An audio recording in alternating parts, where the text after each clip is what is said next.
Hombres, ¿cuándo fue la última vez que lloraron? Mi sueño número 1 en la vida siempre fue ser papá, y cuando mi hija Isabela nació hace 5 años, recuerdo sostenerla en el hospital y pensar que nada malo podría tocarnos mientras yo estuviera ahí para protegerla. Era ingenuo, de la manera en que los padres primerizos suelen serlo, creyendo que solo el amor podría escudarnos de las cosas que ya se avecinaban. Mi esposa comenzó a tener problemas unos meses después de que trajimos a Isabela a casa, no de manera dramática al principio, solo un cansancio que no se le quitaba, una distancia en sus ojos cuando miraba a nuestra hija, un tono plano en su voz cuando decía que estaba bien. Los doctores lo llamaron depresión posparto, le dieron medicamentos y nos dijeron que mejoraría, y yo les creí porque necesitaba creer en algo, pero no mejoró. Empeoró, lentamente, y luego todo de golpe, hasta que mi esposa se convirtió en alguien que ya no reconocía, llorando por horas, luego gritándome por cosas insignificantes, y después guardando silencio por días de una manera que me asustaba más que los gritos. Nunca lastimó a Isabela, no físicamente, pero había momentos en los que llegaba a casa y encontraba a nuestra hija en su cuna con el pañal empapado, y a mi esposa simplemente sentada en la sala a oscuras mirando a la nada, y sentía ese miedo frío que no podía nombrar. Empecé a encargarme de todo, las tomas de leche, los cambios de pañal, las rutinas para dormir, diciéndome a mí mismo que estaba ayudando, pero en realidad estaba construyendo un muro entre mi esposa y mi hija, porque no confiaba en lo que podría pasar si yo no estaba ahí. Mi esposa sabía lo que yo estaba haciendo y eso empeoraba todo. Me acusaba de pensar que era una mala madre y yo lo negaba aunque ambos sabíamos que estaba mintiendo. Y las discusiones se volvieron más fuertes y frecuentes, hasta que Isabela aprendió a quedarse callada cada vez que nuestras voces se alzaban, lo cual rompió algo dentro de mí que no creo que sane por completo. Nos separamos cuando Isabela tenía 18 meses, mi esposa se internó en una clínica de tratamiento y me dije a mí mismo que era lo correcto, incluso mientras la veía alejarse en el coche, y me preguntaba si le había fallado de alguna manera. El acuerdo de custodia me dio la tutela principal y mi esposa obtuvo visitas supervisadas, y por un tiempo así fue. Isabela y yo en un departamento pequeño, aprendiendo a ser una familia de 2, mientras mi esposa trabajaba en recuperarse en un lugar donde yo no podía ayudarla. Esos primeros años fueron duros de formas de las que no hablo mucho. Estaba agotado todo el tiempo, trabajando, criando a mi hija y preocupándome. Y algunas noches acostaba a Isabela y luego me sentaba en la cocina simplemente a mirar la pared porque no tenía energía para hacer nada más. Pero Isabela creció, como hacen los niños estés listo o no, y poco a poco pasó de ser una niña pequeña y observadora a una niña que reía fácilmente, exigía cuentos antes de dormir y me decía que yo era su mejor amigo en todo el mundo. Lloré la primera vez que dijo eso, y ella me miró con esa expresión seria y preguntó por qué estaba triste, y le dije que no estaba triste, que estaba tan feliz que la felicidad salía en forma de lágrimas, y asintió como si eso tuviera todo el sentido del mundo. Mi esposa también mejoró con el tiempo, no se curó, porque así no funcionan las enfermedades mentales, pero se estabilizó lo suficiente para tener visitas sin supervisión, lo suficiente para ser parte de la vida de Isabela de una manera con la que tuve que hacer las paces, incluso cuando me asustaba. El mes pasado me dijo que quería revisar el acuerdo de custodia, y todavía no sé cómo se verá eso, o cómo me siento al respecto. Una parte de mí quiere pelear, proteger lo que Isabela y yo hemos construido juntos, y otra parte sabe que una hija necesita a su madre, y que mantenerlas separadas podría lastimar a Isabela de formas que aún no puedo ver. No tengo una respuesta, y he dejado de fingir que la tendré. Lo que sí sé es que la semana pasada Isabela me hizo un dibujo de nosotros dos como figuras de palitos tomados de la mano, con las palabras, el mejor papá del mundo escritas arriba con letras temblorosas, y lo puse en el refrigerador donde puedo verlo cada mañana. Me preguntó si me gustaba y le dije que era el mejor regalo que había recibido jamás, y ella me sonrió de oreja a oreja con los ojos de su madre, y sentí todo al mismo tiempo, el miedo, el amor, el duelo y la esperanza, todo enredado en un nudo que probablemente pasaré el resto de mi vida tratando de desenredar. No sé qué sigue para nosotros, no sé si mi esposa se mantendrá bien o si la batalla por la custodia destrozará la frágil paz que hemos construido, solo sé que cada noche arropo a mi hija y le digo que la amo, y cada mañana ella despierta sabiendo que alguien en este mundo siempre estará ahí para ella, y tal vez eso sea suficiente, tal vez eso es todo lo que cualquiera de nosotros puede prometer realmente. La mañana después de que mi exesposa me envió el mensaje de texto queriendo hablar sobre la custodia, me senté a la mesa de la cocina con el café enfriándose en mis manos, mientras Isabela comía su cereal frente a mí. Ella tarareaba alguna canción de una caricatura, y balanceaba las piernas debajo de la silla, completamente ajena a que mi estómago estaba hecho un nudo. El dibujo de palitos estaba ahí mismo en el refrigerador donde lo había puesto, y seguía mirándolo mientras intentaba descifrar qué se suponía que debía hacer. Mi teléfono sonó y vi que era Iván, mi hermano, haciendo su habitual llamada de domingo por la mañana para ver cómo andaba todo. Contesté e intenté sonar normal, pero él me conocía demasiado bien para eso. Me preguntó qué pasaba, y me encontré contándole sobre el mensaje de texto incluso antes de haber pensado realmente lo que significaba. Le dije que mi exesposa quería revisar el acuerdo de custodia y que yo no sabía cómo responder o qué decir. Iván escuchó sin interrumpir, que es lo que siempre hace cuando sabe que necesito desahogarme. Cuando terminé, hubo una pausa y luego me preguntó algo para lo que no estaba listo. Dijo algo que me golpeó como un puñetazo porque me di cuenta de que había estado tan ocupado tratando de protegerla que no le había preguntado nada a ella. Había estado tomando todas estas decisiones basadas en el miedo de hace 5 años y no había considerado lo que ella podría necesitar ahora. Después de colgar con Iván, me quedé ahí viendo a Isabela terminar su cereal y sentí que le estaba fallando de una manera completamente diferente a la que me había preocupado. Durante los siguientes días no pude dejar de pensar en lo que Iván había dicho. Acostaba a Isabela cada noche, y luego me sentaba en la sala con mi laptop, buscando información sobre modificaciones de custodia y mediación familiar. El lenguaje legal era confuso y abrumador, lleno de términos que no entendía y procesos que parecían diseñados para hacer todo más difícil. Leí docenas de sitios web tratando de averiguar qué podría estar pidiendo mi exesposa y cuáles eran mis opciones. La mayoría de los sitios hablaban sobre lo que era mejor para el niño, lo cual tenía sentido, pero también me asustaba porque ya no estaba seguro de qué significaba eso realmente. En la tercera noche encontré el sitio web de una mediadora que se sentía diferente a los demás. Su nombre era Lana Navarro, y su sitio enfatizaba ayudar a las familias a encontrar soluciones que pusieran a los niños primero, en lugar de solo pelear en la corte. Leí sobre su enfoque y su experiencia, y algo en la forma en que describía el proceso lo hacía sentir menos aterrador. Antes de que pudiera convencerme de no hacerlo, le envié un correo electrónico explicando mi situación y preguntando si podía ayudar. Presioné enviar y luego cerré mi laptop y me senté en el departamento a oscuras, preguntándome si acababa de hacer todo más real al buscar ayuda. 2 días después, mi exesposa me llamó. Vi su nombre en mi teléfono y mi corazón comenzó a acelerarse incluso antes de contestar. No habíamos tenido una conversación telefónica real en meses, solo mensajes rápidos sobre horarios de recogida y citas médicas. Contesté y dije hola, y hubo un silencio incómodo antes de que ella empezara a hablar. Me dijo que sabía que esto era difícil y que agradecía mi disposición para discutirlo. Luego me explicó que había estado estable durante 3 años, yendo a terapia cada semana y tomando su medicamento sin faltar un día. Dijo que tenía un trabajo estable en un consultorio dental haciendo facturación y agenda, y que había estado trabajando en sí misma y probando que podía ser confiable. Su voz se volvió más baja cuando dijo que quería hacer más que solo visitas supervisadas en la vida de Isabela. Quería poder tener rutinas para dormir y ayudar con la tarea, y estar ahí para los momentos ordinarios que conforman el ser padre. Escuché el anhelo en su voz cuando hablaba de extrañar esas cosas y me hizo sentir incómodo porque había estado tratando de no pensar en lo que ella podría estar sintiendo. Hablamos por unos 20 minutos, y todo el tiempo seguí pensando en la persona que solía ser, la que me asustaba tanto, pero la persona en el teléfono sonaba diferente, más calmada y más presente, y yo no sabía cómo encajar esas dos versiones de ella en mi cabeza. Esa noche, durante la rutina de dormir de Isabela, la estaba arropando cuando me miró con esos ojos serios que pone a veces. Me preguntó por qué mami solo la visita a veces, y no todo el tiempo como hacen las mamás de otros niños. Sentí que se me oprimía el pecho porque había estado evitando esta conversación durante años. Le dije que era complicado, que es lo que siempre digo, pero ella me siguió mirando, y dijo que deseaba que no fuera tan complicado. Dijo que le encantaba pasar tiempo con mami, y que quería tener pijamadas en su casa como las tiene en la mía. Algo se rompió dentro de mi pecho cuando dijo eso, este sentimiento de que me había estado aferrando al control con tanta fuerza que no había visto lo que Isabela realmente necesitaba. Besé su frente y le dije que estábamos trabajando para mejorar las cosas, y ella sonrió, abrazó a su elefante de peluche y cerró los ojos. Me senté en el borde de su cama por un rato después de que se durmió, solo mirándola respirar y tratando de averiguar cómo ser lo suficientemente valiente para soltar un poco. Lana me devolvió la llamada 3 días después de que envié el correo. Su voz era tranquila y profesional de una manera que de alguna forma me hizo sentir menos pánico. Programamos 1 hora para vernos en su oficina para una reunión inicial, y ella explicó lo que implicaría la mediación. Dijo que las modificaciones de custodia ocurren cuando las circunstancias cambian de manera significativa y que a los tribunales les importa lo que es mejor para los niños, no los miedos o las viejas heridas de los padres. Esa frase se me quedó grabada porque era reconfortante y aterradora al mismo tiempo. Significaba que había reglas y procesos, pero también significaba que mis sentimientos sobre lo que pasó hace 5 años podrían no importar tanto como yo pensaba que deberían. Lana me hizo algunas preguntas básicas sobre el acuerdo actual y lo que mi exesposa estaba solicitando, y le dije que aún no estaba del todo seguro. Dijo que eso estaba bien y que parte de la mediación era ayudarnos a averiguar qué queríamos y necesitábamos cada uno. Cuando colgué sentí esta extraña mezcla de alivio y terror, como si hubiera dado un paso hacia algo que no podía deshacer. La semana siguiente tuve mi cita regular de terapia con Petra. La había estado viendo por unos 2 años, principalmente para lidiar con el estrés del trabajo y algo de ansiedad. Entré a su consultorio planeando hablar sobre un proyecto difícil en mi trabajo, pero tan pronto como me senté, me encontré hablando sobre la solicitud de custodia.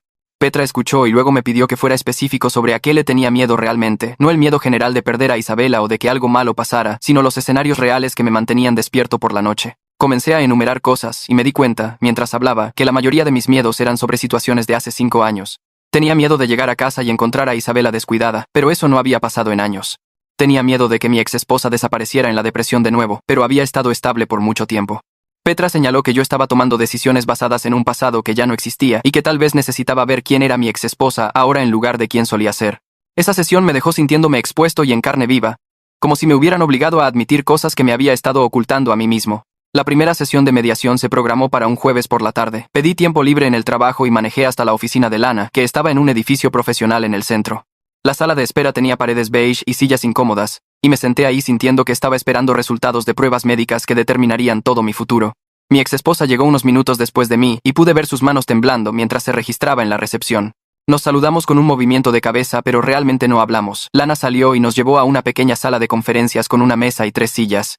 Ella se sentó en la cabecera de la mesa y nosotros nos sentamos uno frente al otro, y noté que las manos de mi exesposa temblaban igual que las mías. Lana explicó cómo funcionaría la mediación, que cada uno tendría la oportunidad de compartir sus perspectivas y que su trabajo era ayudarnos a encontrar soluciones que funcionaran para todos, especialmente para Isabela. Habló sobre confidencialidad y respeto y enfocarse en el futuro en lugar del pasado. Todo el tiempo que estuvo explicando, yo seguía echando miradas furtivas a mi exesposa y viendo a alguien que parecía nerviosa, esperanzada y asustada, lo cual era probablemente exactamente como yo me veía también. Lana nos pidió a cada uno que habláramos sobre cómo veíamos el acuerdo de custodia actual y qué esperábamos que pudiera cambiar. Mi exesposa fue primero y me obligué a escuchar de verdad en lugar de solo planear lo que yo diría. Habló sobre los últimos 3 años de sesiones de terapia, el control de su medicación y la construcción de una vida estable para ella misma. Describió su departamento, su trabajo y sus rutinas diarias, pintando una imagen de alguien que había hecho el trabajo duro de mejorar. Luego habló sobre lo que se estaba perdiendo, y su voz se llenó de emoción. Dijo que extrañaba los cuentos antes de dormir, recogerla de la escuela y ayudar con la tarea. Extrañaba las tardes ordinarias de martes y los hotcakes de los sábados por la mañana, y todos los pequeños momentos que conforman ser padre. Mientras hablaba, me di cuenta de que estaba describiendo exactamente las cosas que se habían convertido en mi mundo entero, los momentos que definían mi relación con Isabela. La idea de compartir esos momentos me hacía sentir como si estuviera perdiendo algo esencial, y no sabía cómo separar mi miedo de lo que era realmente justo. Después de que terminó la sesión de mediación, me senté en mi coche en el estacionamiento por un largo rato antes de encender el motor. Seguía repitiendo las palabras de mi exesposa en mi cabeza, tratando de hacerlas coincidir con los recuerdos que había estado cargando durante 5 años. Ella había sonado genuina y reflexiva, y había llorado al hablar de extrañar la vida diaria de Isabela. Yo quería aferrarme a mi enojo y miedo porque se sentían más seguros que considerar que tal vez ella realmente había cambiado. Finalmente, saqué mi teléfono y llamé a Iván. Cuando contestó, le dije que no sabía cómo soltar el pasado lo suficiente para ver el presente con claridad.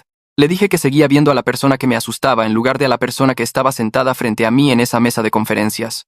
Iván se quedó callado por un minuto, y luego dijo algo que me pegó fuerte. Me dijo que Isabela merecía una madre que estuviera sana y presente. No solo un padre que tenía miedo. Dijo que aferrarse al pasado podría sentirse como protección, pero que en realidad podría estar lastimando a Isabela al impedirle tener una relación con su mamá.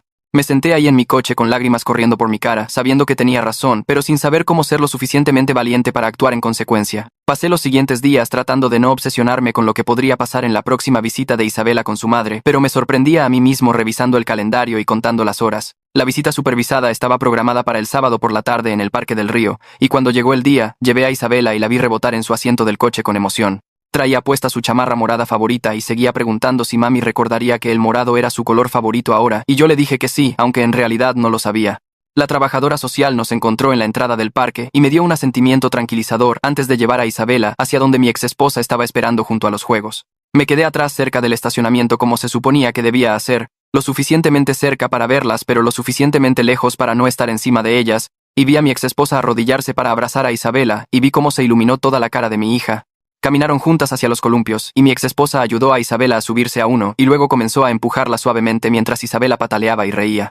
El sonido de esa risa atravesó el parque y me golpeó en algún lugar de mi pecho, este sonido puro y feliz que escuchaba todos los días en casa, pero que de alguna manera se sentía diferente viéndolo suceder con su madre. Jugaron en los columpios un rato y luego se movieron a la resbaladilla, y podía ver a mi exesposa hablando con Isabela todo el tiempo, realmente involucrada y presente de una manera que me hizo recordar cómo solía ser ella antes de que todo saliera mal. Después de unos 40 minutos, la trabajadora social caminó hacia donde yo estaba parado y comentó que su relación realmente había crecido durante el último año. Me dijo que Isabela parecía completamente cómoda y segura con su madre y que el vínculo entre ellas era claramente fuerte. Asentí y dije algo sobre que eso era bueno, pero lo que realmente estaba pensando era que había estado tan enfocado en proteger a Isabela de un daño potencial que no había notado cuánto disfrutaba ella genuinamente estas visitas. Las había estado tratando como algo que soportar en lugar de algo que le traía alegría. Y viéndola ahora, me sentí culpable por no verlo antes. Mi siguiente sesión de terapia con Petra fue el martes por la tarde después de dejar a Isabela en casa de mi hermano por unas horas. Entré a su consultorio sintiéndome cansado y confundido, y cuando me preguntó cómo estaba, me encontré contándole sobre la visita al parque y lo feliz que se veía Isabela. Petra escuchó sin interrumpir, y luego me pidió que pensara de qué estaba protegiendo exactamente a Isabela en estos días. Quería que explorara si la estaba protegiendo de un daño real, o protegiéndome a mí mismo del miedo de ser lastimado de nuevo. Y la pregunta me incomodó porque no quería admitir cuál podría ser la respuesta. Hablamos por un rato sobre cómo Isabela se había convertido no solo en mi hija, sino en mi identidad entera durante los últimos 5 años, y cómo la idea de compartir la custodia se sentía como perderme a mí mismo, en lugar de solo perder tiempo con ella. Petra señaló que yo había construido toda mi vida alrededor de ser el padre principal de Isabela, y que cambiar ese acuerdo significaba redefinir quién era yo como persona. Me preguntó qué quedaría de mí si no fuera el papá que hacía todo, y no tuve una buena respuesta. La sesión duró 1 hora y cuando terminó me senté en mi coche afuera de su edificio y me quedé mirando el volante. Todo lo que ella había dicho tenía sentido, pero aceptarlo se sentía como admitir que había sido egoísta, como si todos mis instintos protectores hubieran sido realmente sobre mis propias necesidades en lugar de la seguridad de Isabela. Manejé para recoger a Isabela de casa de Iván, y ella parloteó todo el camino a casa sobre las galletas que habían horneado juntos, y yo escuchaba y sonreía, pero mi mente estaba en otro lugar completamente.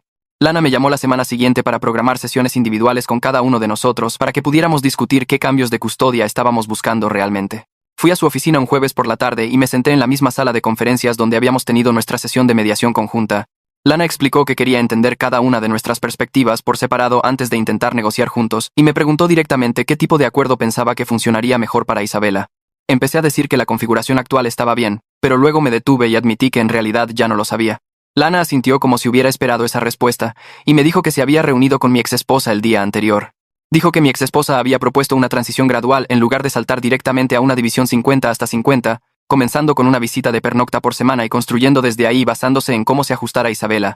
Me sorprendió porque esperaba que ella presionara por más tiempo inmediatamente, y Lana pareció notar mi reacción. Me dijo que la propuesta mostraba una consideración real sobre lo que sería mejor para Isabela, en lugar de solo lo que mi exesposa quería, y que demostraba el tipo de pensamiento centrado en el niño que hacía posible la coparentalidad exitosa.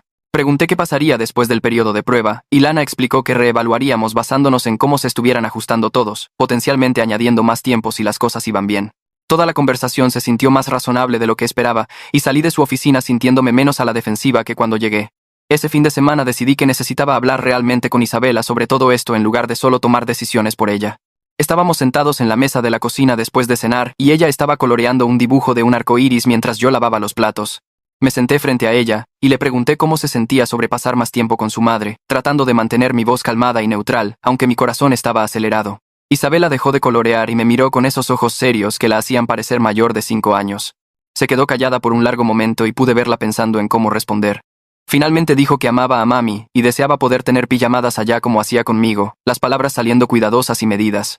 Luego me preguntó si eso me pondría triste, y sentí que algo se rompía dentro de mi pecho. Me di cuenta en ese momento de que ella había estado protegiendo mis sentimientos de la misma manera que yo había estado protegiendo los suyos, ambos tratando de escudarnos mutuamente del dolor. Le dije que no me pondría triste y que quería que pasara tiempo con su madre, pero pude ver en su cara que no me creía del todo. Hablamos por unos minutos más y ella volvió a colorear su arco iris, pero la conversación se quedó conmigo por días después. Una semana más tarde, mi exesposa me envió un sobre grande a través de la oficina de Lana con documentación de su estabilidad para el proceso de mediación. Lo abrí en la mesa de mi cocina después de que Isabela se fue a dormir y extendí los papeles frente a mí. Había registros de empleo mostrando 3 años de trabajo constante en el consultorio dental, registros de asistencia a terapia con firmas de su terapeuta confirmando sesiones semanales, reportes de cumplimiento de medicación de su psiquiatra y cartas de su equipo de tratamiento hablando sobre su progreso y estabilidad. Leí todo lentamente, obligándome a mirar realmente la evidencia en lugar de solo descartarla. El papeleo mostraba un esfuerzo constante y un progreso real a lo largo de los años, no solo unos meses de buen comportamiento. Había evaluaciones de desempeño de su trabajo que la describían como confiable y profesional, notas de su terapeuta sobre las habilidades de afrontamiento que había desarrollado, registros de cada cita a la que había asistido. Mirando todo junto, fui confrontado con la prueba de que ella había hecho el trabajo duro de mejorar y mantenerse mejor, y yo había estado tratando de no verlo, porque verlo significaba reconocer algo difícil. Significaba admitir que mis razones para querer mantener el acuerdo de custodia actual se estaban volviendo más sobre mi propio miedo que sobre la seguridad real de Isabela. La documentación se quedó en mi mesa por 3 días antes de que finalmente la pusiera de vuelta en el sobre, e incluso entonces, no podía dejar de pensar en lo que significaba. Iván vino a cenar el viernes siguiente y trajo pizza porque sabía que yo había estado estresado y probablemente no estaba cocinando mucho. Isabela estaba emocionada de ver a su tío e inmediatamente lo arrastró a su cuarto para mostrarle la elaborada torre de bloques que había estado construyendo. Calenté la pizza y puse la mesa, y después de comer, Iván pasó casi 1 hora jugando con Isabela mientras yo limpiaba la cocina. Construyó torres con sus bloques y la dejó ganar en el juego de memoria, y escuchó mientras ella explicaba las reglas complejas de un juego que había inventado que no tenía sentido para nadie más que para ella. Cuando Isabela finalmente se fue a bañar, Iván entró a la cocina y se recargó en la barra. Me dijo que Isabela parecía una niña realmente feliz, que claramente se sentía segura y amada, y asentí porque sabía que eso era verdad. Luego dijo algo que me hizo dejar de lavar los platos y mirarlo. Señaló que darle a Isabela una relación con su madre no borraría el vínculo que nosotros habíamos construido, y que tal vez yo era lo suficientemente fuerte como padre para compartirla, sin perderla. Las palabras me golpearon más fuerte de lo que esperaba, y sentí las lágrimas comenzar a acumularse detrás de mis ojos. Iván me dio un abrazo y me dijo que estaba haciendo lo correcto al siquiera considerar esto, y luego se fue. Después de que se fue, me quedé parado en mi cocina y lloré, tratando de guardar silencio para que Isabela no me escuchara desde el baño. El martes siguiente hubo otra visita supervisada y observé desde mi lugar habitual cerca del estacionamiento mientras Isabela jugaba con su madre en los juegos. En un momento, Isabela corrió hacia el pasamanos y comenzó a contarle a su madre sobre cómo había estado aprendiendo a andar en bicicleta sin rueditas. La cara entera de mi exesposa cambió cuando Isabela dijo eso, iluminándose con este interés y orgullo genuino que la hacía ver como la persona con la que me casé hace años. Le hizo preguntas a Isabela sobre andar en bici y escuchó atentamente las respuestas y pude verla realmente interactuando con la vida de nuestra hija en lugar de solo cumplir con los movimientos de una visita. Cuando la visita terminó e Isabela corrió de regreso a mí, la trabajadora social se acercó y mencionó que mi exesposa había hecho preguntas detalladas sobre el progreso y los intereses de Isabela durante todo su tiempo juntas. Dijo que mostraba un compromiso y atención reales. Y asentí y dije que eso era bueno. Pero lo que realmente sentía era culpa por estar sorprendido, culpa por esperar menos de ella cuando claramente se estaba esforzando tanto. La siguiente sesión de mediación con Lana estaba programada para la semana siguiente, y entré a esa sala de conferencias sintiéndome diferente de cómo me sentí la primera vez. Mi exesposa ya estaba ahí y nos sentamos uno frente al otro en la mesa pequeña. Esta vez, cuando Lana nos pidió discutir el acuerdo de custodia, me encontré escuchando realmente a mi exesposa en lugar de solo esperar mi turno para listar preocupaciones. Escuché a alguien que amaba a Isabela tanto como yo, alguien que había pasado por algo terrible y había salido del otro lado. Habló sobre el daño que su enfermedad había causado y reconoció el miedo que sabía que yo cargaba, y no me pidió que olvidara nada de eso, solo me pidió que considerara que la gente puede sanar y cambiar, que la persona que ella era hace 5 años no era la persona sentada frente a mí ahora. Mientras hablaba, me di cuenta de que estaba pidiendo lo mismo que yo querría si nuestras posiciones estuvieran invertidas. La misma gracia y segunda oportunidad que esperaría que alguien me diera. La sesión duró casi 2 horas y para cuando terminó, realmente habíamos tenido una conversación en lugar de solo 2 discursos separados.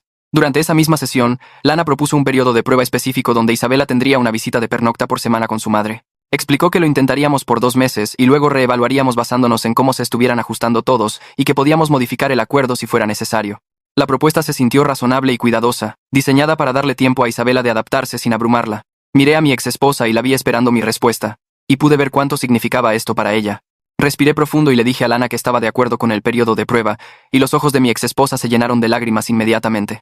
Me agradeció y su voz se quebró con las palabras, y me sentí aterrorizado y esperanzado al mismo tiempo.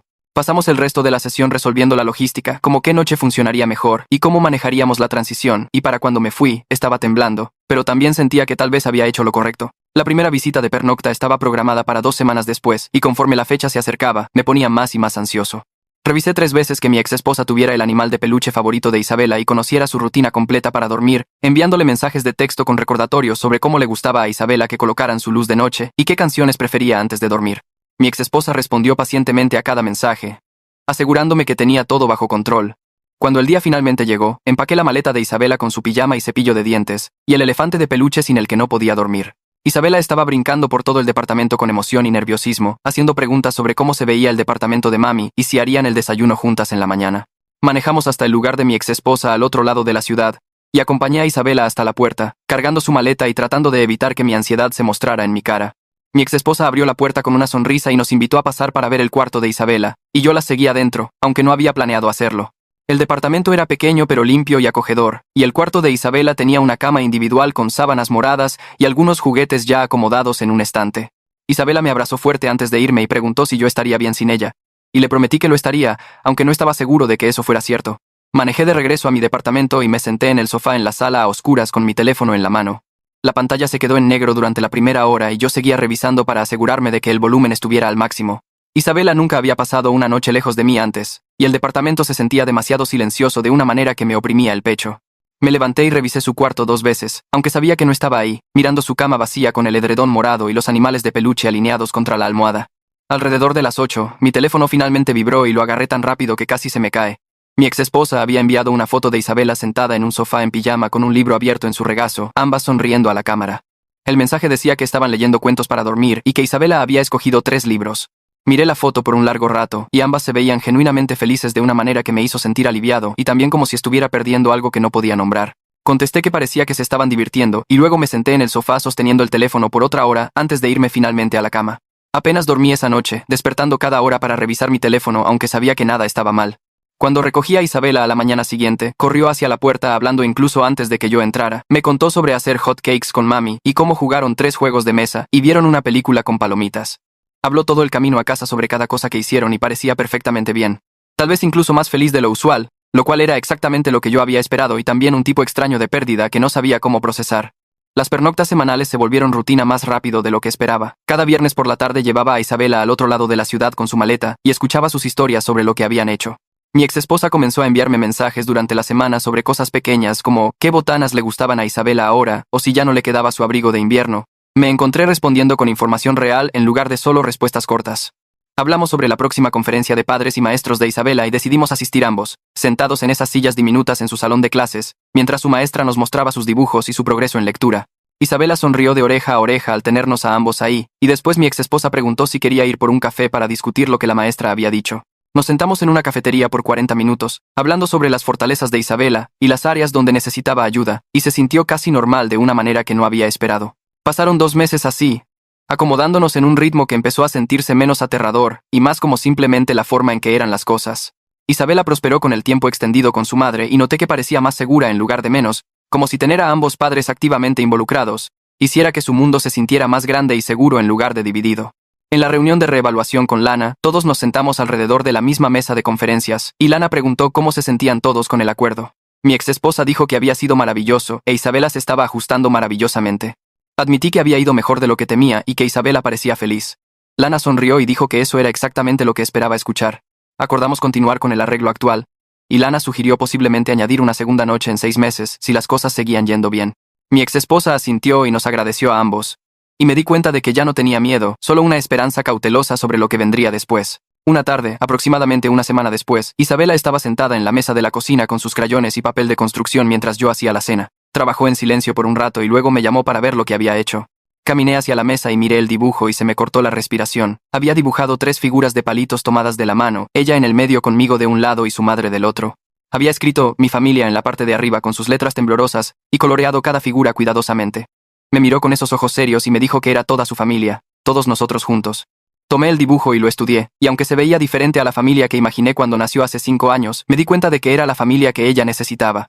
Tal vez eso es lo que realmente significa ser un buen padre, no protegerla de todo, sino darle espacio para amar y ser amada por todos los que se preocupan por ella. Pegué el dibujo en el refrigerador justo al lado del viejo donde solo estábamos nosotros dos, e Isabela sonrió y volvió a colorear otro dibujo. Me quedé ahí mirando ambos dibujos por un largo rato, la vieja familia y la nueva, y sentí que algo se asentaba en mi pecho que había estado oprimido por años. Bueno, eso pasó. Si sigues viendo, felicidades por tus decisiones de vida. Quédate por aquí, probablemente se ponga peor.